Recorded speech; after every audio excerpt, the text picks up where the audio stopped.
नरेंद्र मोदी ही लगातार तीसरी बार शपथ लेने का रिकॉर्ड नहीं बनाएंगे। अब की बार विपक्ष की ओर से भी रिकॉर्ड बनाने की बड़ी तैयारी है। 18वीं लोकसभा में नेता प्रतिपक्ष पद का 10 साल का सूखा खत्म होने वाला है।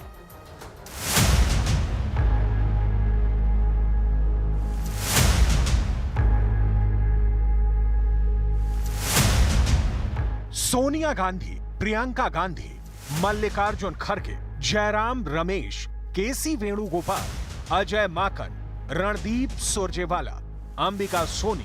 कांग्रेस कार्य समिति की बैठक में पार्टी के तमाम बड़े चेहरे मौजूद थे। बैठक में 18वीं लोकसभा में मिली पार्टी की बढ़ी सीटों के लिए राहुल गांधी को धन्यवाद दिया गया और कांग्रेस महासचिव प्रियंका गांधी को भी थैंक यू कहा गया। लेकिन इस बैठक में जो सबसे बड़ी बात निकलकर सामने आई कि नरेंद्र मोदी के तीसरी बार पीएम बनने की तरह नेता विपक्ष के पद वाला भी रिकॉर्ड बनने वाला है। कांग्रेस कार्य समिति की 3 घंटे चली बैठक में नेता प्रतिपक्ष को लेकर प्रस्ताव पारित। राहुल गांधी को नेता विपक्ष बनाने का प्रस्ताव पास। राहुल ने कहा, सोचने का समय दीजिए। तो क्या 18वीं लोकसभा में राहुल गांधी होंगे विपक्ष के नेता?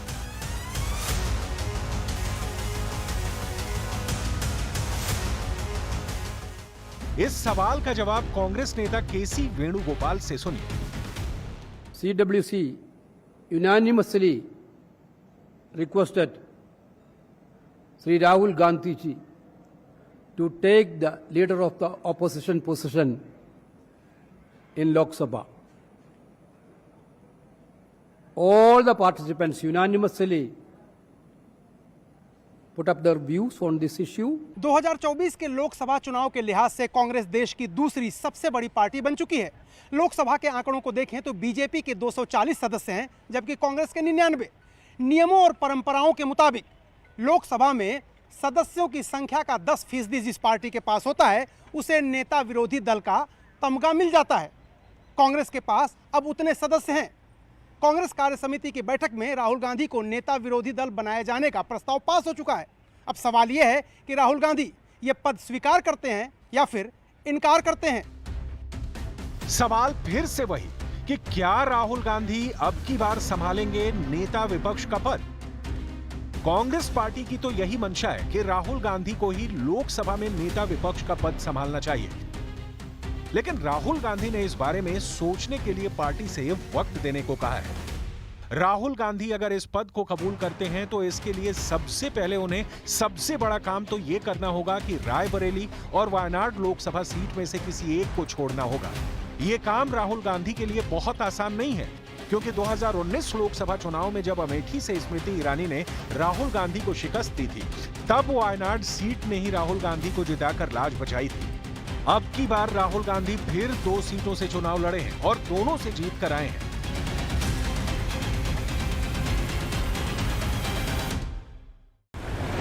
तो सबसे बड़ा सवाल तो यही है कि राहुल गांधी कहां की सीट छोड़ेंगे, रायबरेली या वायनाड? लेकिन यहां इस सवाल का जवाब तलाशने की जगह नेता विपक्ष वाला सवाल का जवाब तलाशना ज्यादा जरूरी है, क्योंकि ना तो 2014 की 16वीं लोकसभा में, ना ही 2019 की 17वीं लोकसभा में नेता विपक्ष का पद कांग्रेस को मिला।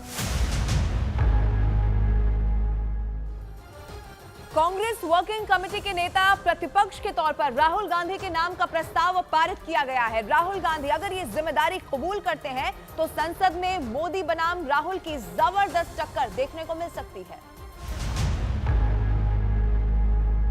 तो नरेंद्र मोदी तीसरी बार प्रधानमंत्री पद की शपथ लेकर जब लोकसभा में पहुंचेंगे तो हो सकता है कि नेता विपक्ष के तौर पर उनका सामना राहुल गांधी से हो। लेकिन ये अभी भविष्य के गर्भ में। इतना जरूर है कि विपक्ष जिस तादाद के साथ इस बार संसद में कुर्सियां संभालने वाला है और राहुल गांधी नेता विपक्ष बनते हैं तो मोदी सरकार से आमना सामना बहुत जबरदस्त होने वाला है। शर्त बस यह है कि राहुल गांधी इस पद के लिए राजी हो जाए। वैसे लोकसभा में नेता विपक्ष का पद कितना अहम होता है, ये जानना भी जरूरी है। नेता विपक्ष की भूमिका क्या होती है, ये भी समझना चाहिए, क्योंकि सदन का नेता अगर प्रधानमंत्री होता है तो समूचे विपक्ष का नेता होता है नेता प्रतिपक्ष। लोकसभा में नेता प्रतिपक्ष का पद कैबिनेट मंत्री के समान होता है। इस पद पर बैठे व्यक्ति को केंद्रीय मंत्री के बराबर वेतन, भत्ते और अन्य सुविधाएं मिलते हैं। नेता प्रतिपक्ष को प्रति माह 3,30,000 रुपए सैलरी मिलती है, यानी सालाना 36 लाख से ज्यादा का पैकेज होता है। इसके अलावा कैबिनेट मंत्री को मिलने वाले आवास के स्तर का बंगला और ड्राइवर सहित एक कार मिलती है। नेता प्रतिपक्ष को हर माह 1,000 का सत्कार भत्ता भी दिया जाता है। कांग्रेस पार्टी लोकसभा में नेता प्रतिपक्ष का पद लेने के लिए राहुल गांधी पर दबाव डाल रही है। हालांकि ये कोई नई बात नहीं है। 2014 और 2019 में भी लोकसभा में कांग्रेस संसदीय दल का नेतृत्व करने की पेशकश राहुल गांधी ने ठुकरा दिया था। इस बार भी राहुल गांधी ये पद संभालेंगे कि नहीं, ये तय नहीं है। इसका फैसला वही करेंगे। लेकिन उन्होंने इस फैसले को लेने के लिए थोड़े वक्त की मांग जरूर की है।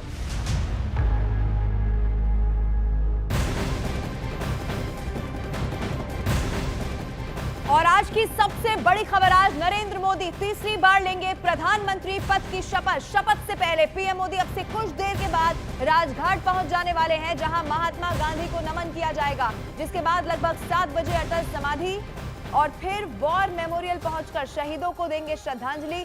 वहीं आपको यह भी बता दें कि आज शाम 7:15 पर राष्ट्रपति भवन में तीसरी बार पीएम पद की शपथ लेकर एक नया इतिहास रच देने वाले हैं प्रधानमंत्री नरेंद्र मोदी। अब से कुछ देर के बाद राजघाट पहुंचेंगे और उसके बाद जाएंगे अटल समाधि और फिर वॉर मेमोरियल जाकर शहीदों को श्रद्धांजलि देंगे प्रधानमंत्री नरेंद्र मोदी। अब से कुछ मिनटों के बाद किसी भी पल वो तस्वीर निकलकर सामने आ सकती है जब प्रधानमंत्री पहुंचेंगे राजघाट।